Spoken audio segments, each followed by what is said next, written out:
જ્યારે પ્રભુ યેસુ ગલીલ સુબાના એક શહેરમાં હતો તો એક એવો આદમી એ કને આવ્યો જેના પૂરા ડીલ માથે કોઢે કોઢ હતો.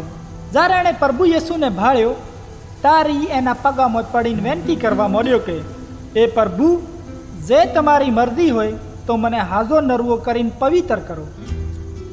પછી પ્રભુ યેસુએ પોતાનો હાથ એના આદમીને અડાડ્યો અને કીધું કે હોવે, મારી મરજી છે કે તું હાજો નરવો થઈ જા. તાર ઈ જ ટણે એને કોઢની બીમારી મટી જાય. પ્રભુ યેસુએ એને હુકમ આલ્યો કે આ વાત ચાઈને ના સંભળાવે, પણ સીધો યરૂશલેમ શહેરમાં ઈશ્વરના ઘરમાં જઈને પાંજુ ડીલ પૂજારીને વતાડ્યું અને એ બલિદાન કરે જેના બારામાં મૂસાના લીખેલ પરમેશ્વરના હુકમોમાં કીધું જશે, જેમ કે બધાય મનખાને ખબર પડે કે તું પવિત્ર થઈ જશે. તોય પણ પ્રભુ યેસુની વાતું અને ચમત્કાર હર જગાએ મશહૂર થતા જાય અને મનખાના મોટા મોટો ટોળો પ્રભુ યેસુ કને આવવા માંડ્યા કે એની વાતું સાંભળે અને પહોંચી બીમારીઓથી હાજર નરવો થાય.